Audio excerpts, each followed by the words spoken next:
Hi,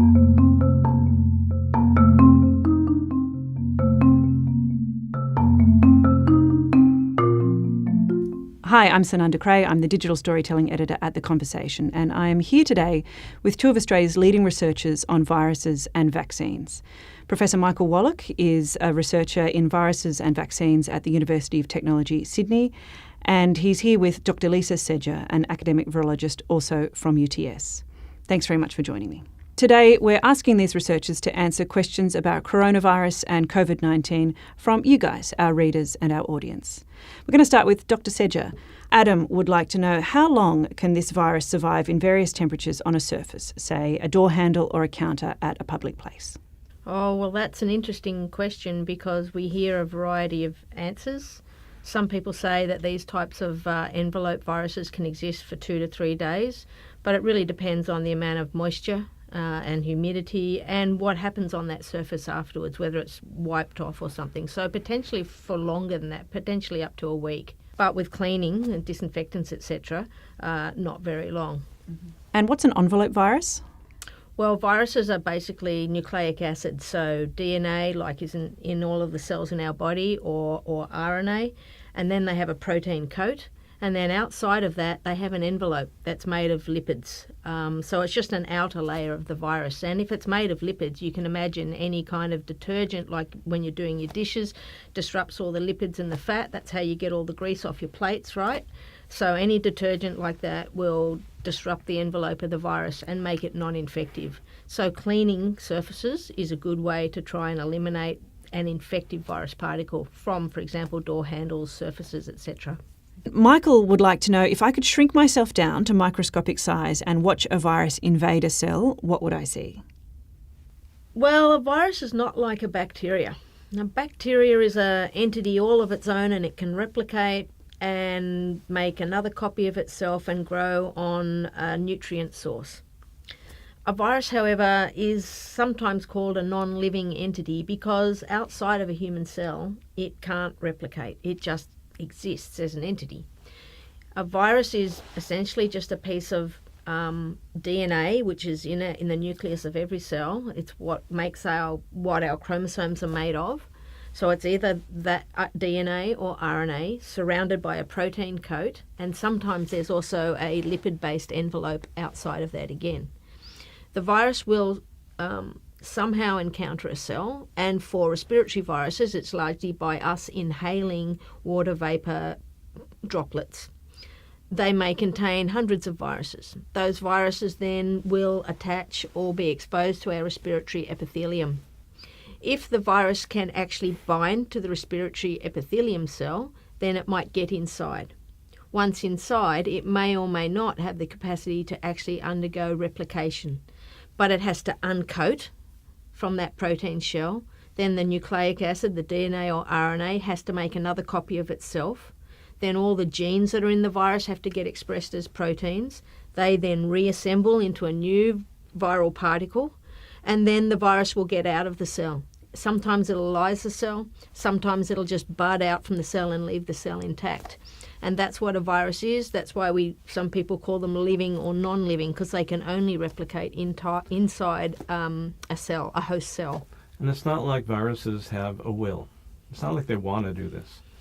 It's just a part of evolution. Yeah. I'm never a favour of the arguments you sometimes see people say it's warfare. It's the virus versus the immune system. There's no will involved. It's just capacity of life to replicate itself. Candy would like to know, there are conflicting symptoms lists circulating on Facebook. One says it starts with a dry cough, and if your nose is running, it is not COVID-19, which I suspect is incorrect. Can we please have an accurate list? The major symptoms are, in fact, a cough and shortness of breath and fever. Yep. But it's not to say it's not possible that you'll have also upper respiratory effects. The virus goes into the lung and attaches to the alveolar cells, which are the cells that make up our air sacs and that help our breathing. And it has to get there to really cause this disease. So if there's upper respiratory involvement, which includes sneezing and a runny nose, etc., it's probably not the main effect of the virus. Again, I would say if you see that somebody is sneezing and wheezing and that's it. It's probably an allergy, but it does frighten people. I was on the train this morning, and I know if I, God forbid, sneezed, the whole train would empty out pretty quickly. We're just coming into winter, and actually it's a really good question, because at the moment what's building is a sense of fear. But we must keep in perspective that there will also still be the normal seasonal cases of flu. So just because somebody sneezes or has a sore throat does not mean that they've got COVID. And we need to make sure, I think it's really important that we don't stigmatise people who have symptoms, because it may not even be COVID. And we're all at risk from any respiratory tract infections, and already have been for years. That's not a new thing. We just need to keep things in perspective. And Professor Wallach, Paul would like to know, should people cancel travel plans given that this virus is already here? Does travelling make the spread worse? And that's international travel or domestic travel. So this question has come up to many different governments from around the world who've reacted very differently. Australia's been very strategic in banning travel to certain places. And of course, those places you would not want to travel to at the time when there's an outbreak, like China and Italy, Iran, etc. I was also asked the question on ABC Tasmania, should the Tasmanians restrict domestic travel to Tasmania? At the time, they had a single case. And I said to them, if you have one case, you most likely have more. You will not prevent the entry of the virus into Tasmania. But what restricting travel can do is restrict the number of people who are seeding that area with virus and make it more manageable. So it's a question of timing. As I was saying to you earlier, the cost-benefit of closing off travel has to be weighed very carefully because the economic impacts are very great. So I think it's a case-by-case basis. Ultimately, the planet is now seeded. And we're moving into the stage of exponential growth, and that it will affect travel very severely, where in all likelihood, travel will be very much curtailed now. This question is, why do we make a bigger deal about coronavirus than the flu? Yes, and I understand the question. Flu exists. We get it seasonally every year, and then we get pandemic flu. And yes, people do die from influenza. I think it was 16,000 people in the US died last US winter. But the issue with this virus is that we don't yet know how to treat it particularly well. We're trialling antiviral drugs in China at the very moment. There's clinical trials on experimental drugs. There's drugs that doctors are using. But until that data comes in and we actually know what regime of antiviral drugs to use, then we don't really yet know how to treat it with antiviral drugs. The other thing is with flu, we have a vaccine.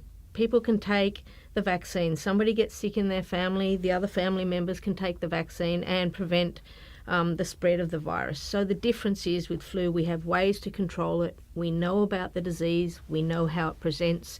This virus, we're still understanding the clinical presentation, and in different cohorts, so different age groups, different countries, different situations. We're still understanding the symptoms, and we don't yet fully know how to control it by antivirals, and we don't have a vaccine yet. I think one of the reasons we're being so careful is when it broke in Wuhan, at the beginning the mortality rate was extremely high. And with related viruses like SARS and MERS, it went as high as 35%. Whereas flu mortality rates is usually around 0.1%. So it was that very high mortality rate that gave a real shock. Had it continued, it would have been devastating. We're very fortunate that now we see it dropping down to the 2 to 3% level, and some say much lower. And we also know now that some people get COVID, have very minimal symptoms, and almost don't even know that they've been sick. So I think that fear and anxiety in that sense is lowering. And Molly wants to know, how far off is a vaccine? So we are working on vaccines in Australia. The group in Melbourne was the first to be able to isolate and grow the virus, and I've been in touch with them, in fact, this morning. We're working collaboratively nationally as well as internationally, collaborate with people at Stanford Medical School, who through Stanford and collaborations we have with them, we have worldwide about 15 vaccine projects going. plus all sorts of industry companies are aiming to make vaccines. In fact, one company in Israel early on announced that they believe that they can get to a vaccine within a few weeks. The problem with the vaccine is you may produce it even quickly, but it's testing it and making sure that it's actually going to help. There's a fear with COVID-19 that if it's not formulated correctly, to make a long story short, it can actually exacerbate the disease. So everyone has to take it slowly and carefully so that we don't actually cause more problems than we currently have. But I'm optimistic and believe that we'll get there. If the WHO declared it would take 18 months, I would like to present a more optimistic view, not based on anything that substantial, but I think we can do better than that. And it is a great learning curve for the next time this happens. Recently, we've just seen Africa experience a very significant outbreak of Ebola virus.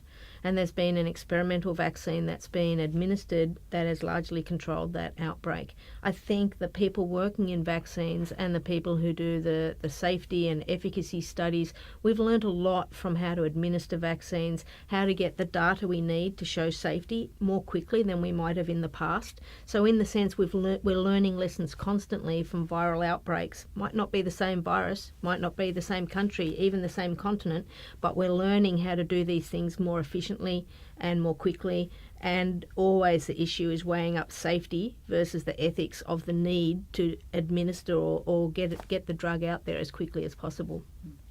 And Mike wants to know, isn't lining up at fever clinics going to make the problem worse? So for sure, the way in which people are processed at clinics is crucial. And the minimal distance you should keep from a person who's infected is, according again to WHO, is 1 meter. So the clinics have to ensure that spread is minimized. Not only spread between people waiting online, but to the health workers themselves. We've had real problems for health workers in China. Several died. And we face that problem here. One of the things we have to do is ensure that we protect our health workers, because otherwise they're not going to want to go in and actually see the patients. Unfortunately, masks alone do not work. We can't rely on them. So it's a problem. In Israel, for example, testing for COVID-19 takes place in one's home. An ambulance pulls up and takes the swab and then takes it to the lab. That actually would be the ideal approach. True, the ambulance services in Israel now are swamped and having great difficulty in coping, but as much as we can keep people separated from each other when they're infected is crucial for the success of any campaign. And Dr. Seja, Cardia would like to know, how does this virus respond to cold or warm temperatures? Is it like the flu, which thrives in cold weather? I have heard so many different things about this. I will be completely honest and say I'm not certain that we really know. What we know is when there's high humidity, viruses can exist for longer because they don't dry out. So that envelope we talked about is less likely to be dried out, and once that's dried out, the virus is less infective. It's not actually infective at all if it's disrupted that envelope. But whether it likes cold temperatures, high temperatures, we think it's not a warm temperature virus. We think it's more a cold temperature virus. China's just been going through their winter. Maybe one of the reasons it's been big in Italy is they've just had winter. We also think the coexistence of seasonal flu in Italy at the same time is probably one of the factors that's made it more severe. So, different circumstances in different countries, different climates. It's not just about climate, though. It's about susceptibility of various populations. Therefore, it's a hard question to answer. And here's a question from me that seems like there's two camps. There's the people who are genuinely really concerned, quite worried about the situation. We see that in the panic buying. And then there's the other camp of people who are saying, it's all been blown up, it's all hype, we don't really need to worry about it, it's too early to panic. And I just wondered sort of how do you reconcile those two views out there in the community? So early on in this outbreak, when I was interviewed also on the ABC and speaking to other groups, I took a very low panic view, maybe because I've been thinking about a pandemic for many years. And for me, it was always not a question of if, but when. I actually look at this in a positive sense.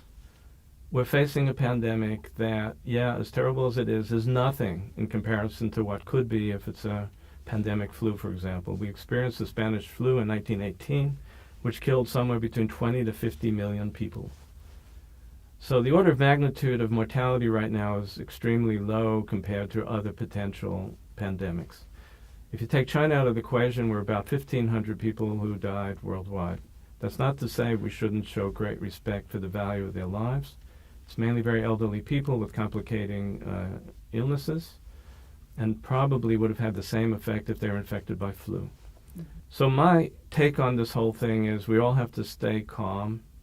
We all have to accept the fact that this is part of nature. These viruses are out there all the time. We know them. I can detect now flu viruses in wildlife birds that are coming into this country now that can mutate and start affecting humans. So we have to be prepared. We have to face up to them together in a collaborative way, in a scientific and professional way, and we could win. If we panic and react the way the market is, for example, of course that's an improper way to react. Rather, this is part of our biology. Viruses exist that can hurt us, and they'll always exist. Yeah, look, I think there are a few factors that we can really learn from. So one is to work out where these viruses come from. And a lot of these RNA viruses exist in bats. They seem to be transmitted into wild animals through bat droppings. And I think one of the lessons the world all over might need to learn is how we deal with the marketing and selling of wild animals that are then used for foods. That may then prevent these viruses from getting into the human population. So I think there are lessons to be learned, number one. But Michael, I would disagree with you in one sense that it is maybe not as bad as pandemic flu, but on the other hand, we do have vaccines for flu, we do have antivirals, and we have a whole world that has various levels of immunity to flu and different strains of flu. Whereas this virus is entering into a naive immune population, and that's why it's so significant to start with. It may be that as our immunity at a population level increases, as a disease this will become far less significant. But the first outbreak of it in a immune naive population will always have the highest level of morbidity and mortality. And that's where we have learned from other diseases like Ebola, as I mentioned, what we already know about flu, how we already control flu, and the development of new and novel antiviral agents will be just as effective and important, I believe, as will the development of vaccines. So I think there's a lot to learn to prevent this, or limit the severity of the outbreak. And maybe even prevent it from happening again. As I say, if we stop trapping wild animals and eating them, we may prevent the outbreak of some of these type of RNA viruses. So I certainly agree with that, and China is now putting into law a restriction on the sale of wildlife in their markets. What I'm trying to do, and I hope we both agree, is that in proportion to, for example, influenza, even seasonal flu that killed in 1 year, I think up to 600,000 people worldwide. I'm just trying to put things into proportion to prevent people from panicking, to understand that, yes, this is affecting the elderly, and anyone who's elderly suffering from heart or respiratory conditions should certainly isolate themselves. Where my wife's parents live, where they live in a retirement village, they made a decision to close off the entire village. Nobody's allowed in as a means of preventing, because they're an elderly population, people bringing in COVID-19 and infecting that area. And I certainly agree with that sort of strategy. A question from Karen. Can you catch it twice? Normally I would have said no, because we imagine that there's a good immune response that will then provide you protection from reinfection. That's what our immune system does. But this is a new virus. We don't yet fully understand how our immune system clears it. We don't know whether the virus can remain for a longer period of time. I would say, though, that there are only a few cases of people who've been treated, appear to have recovered, they've gone home, they've then had another relapse. There's only a very few number of cases that have been like that. So for all intents and purposes, I don't think that's something we should fear, and it's not something we've seen with the previous SARS outbreak in 2003. And Deirdre writes in to say, I heard on the radio today that half the population is likely to get this, and with, say, a 1% death rate, the body count will add up. And I wondered what you thought of that. There was an announcement actually by Angela Merkel that she preparing Germany for 70% of the population being infected. Lisa may say the number is lower, I don't know, until we build up herd immunity. The question of the mortality rate, as I alluded to before, I think based on what, again, CDC and WHO are writing is probably overestimated. Some estimate the mortality rate as being much lower. That's not to say every death is a family and has to be looked at and be concerned about.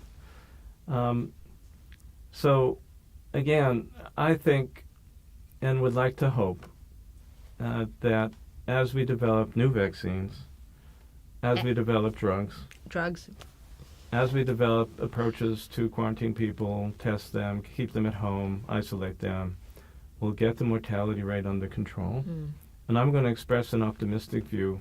This world has amazing capabilities of doing amazing science. And if we apply it and work together, I think we can control this problem. Yeah, absolutely. I'd endorse that, and I'd say that the mortality rates at the moment simply reflect who is being tested. And it's primarily people who are turning up with symptoms. But we're now beginning to appreciate there is a larger number of people who could be quite asymptomatic, who are never tested. This virus will certainly have infected many more people than will be tested.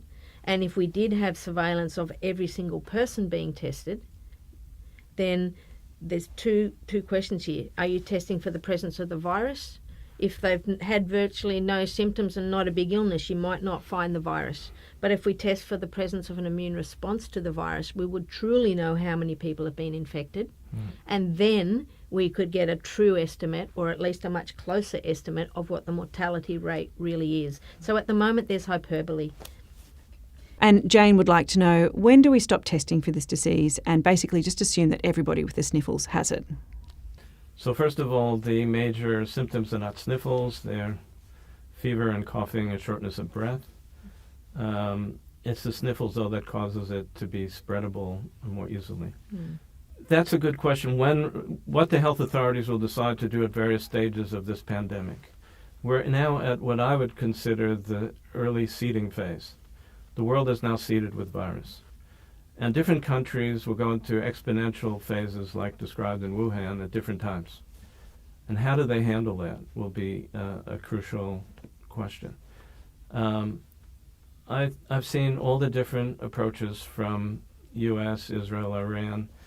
I think that a mixture of very strategic quarantine with travel restrictions, with bringing in other types of, certainly health authorities that will need to control the number of beds that are being occupied.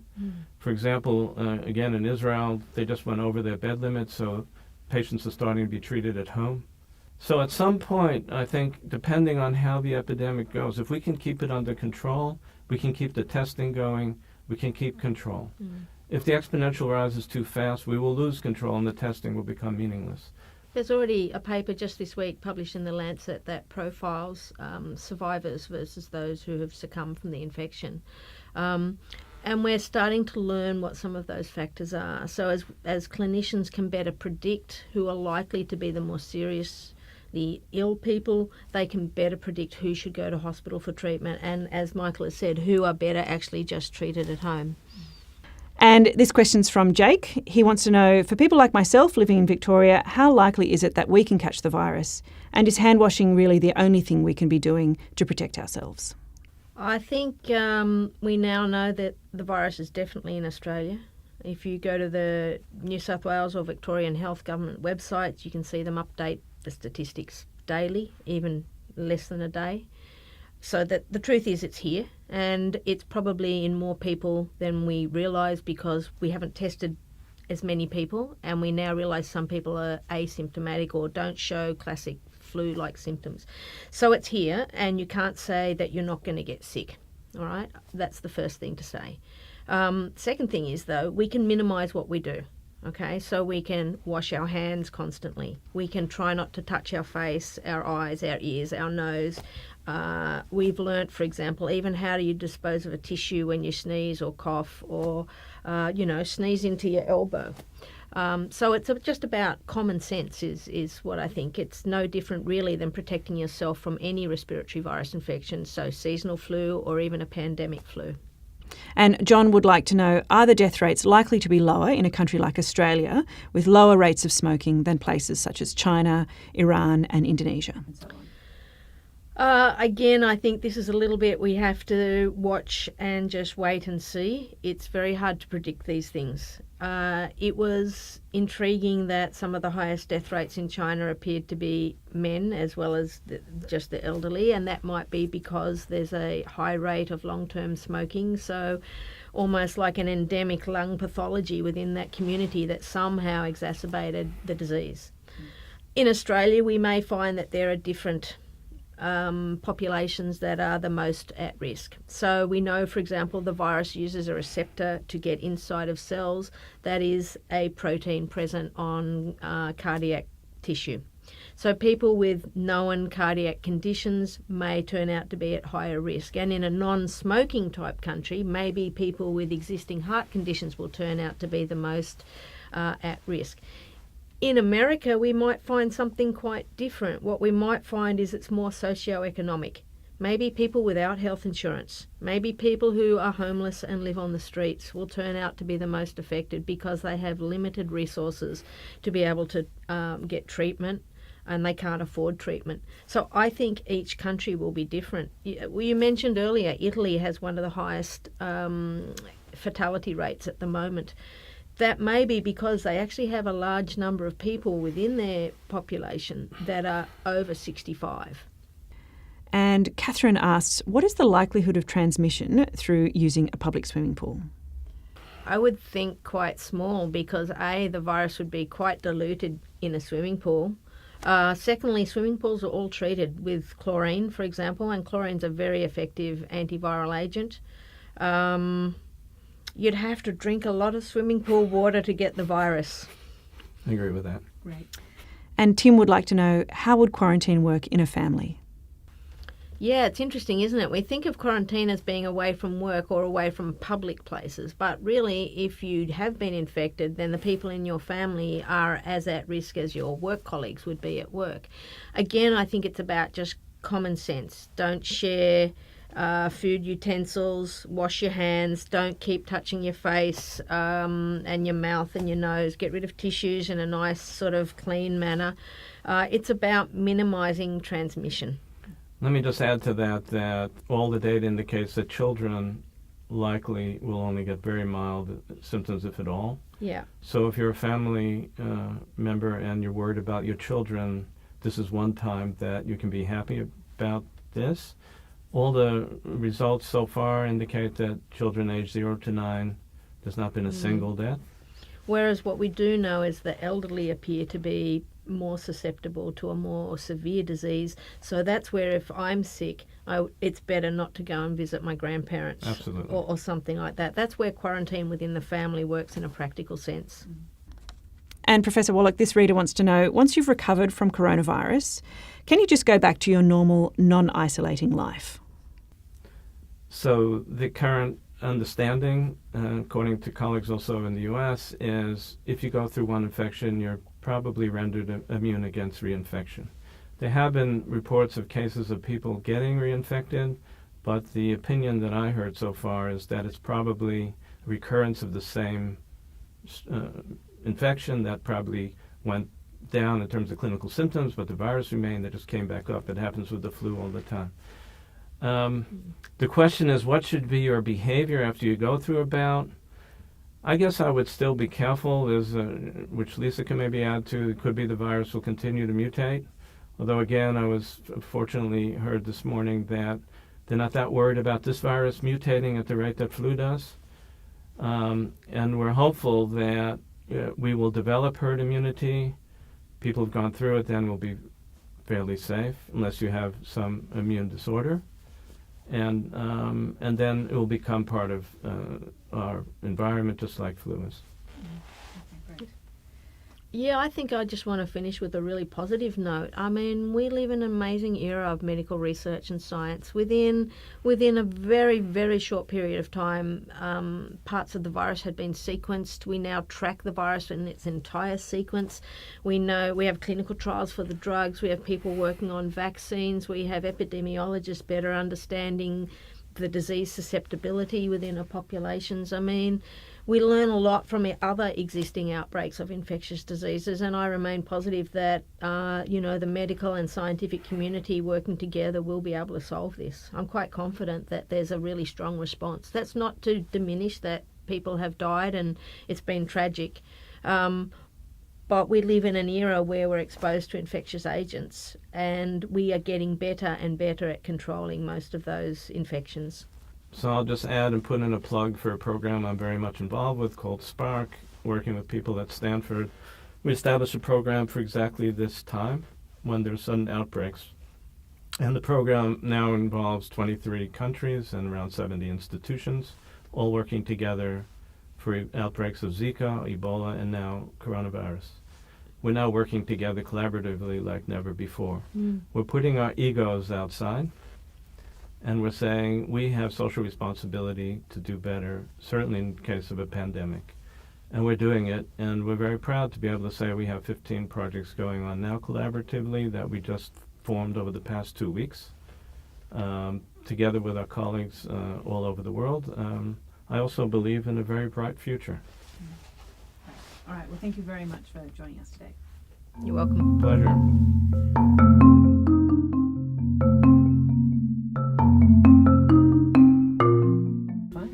I say something wrong, kick me.